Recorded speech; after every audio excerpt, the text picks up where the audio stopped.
millions of people around the world do not have enough food. In 2012, an interesting idea starts in Germany. The idea is for a special fridge.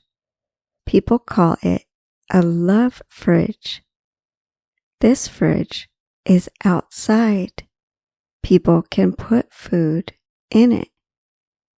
Then other people can take the food. They may need food. Restaurants and local people cook the meals. People help each other.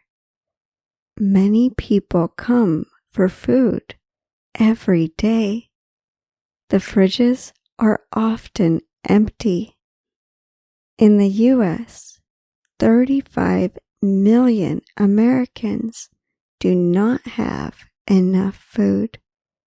Sadly, there is enough food. The food does not get to the people who need it. In 2019, Americans throw away a lot of food.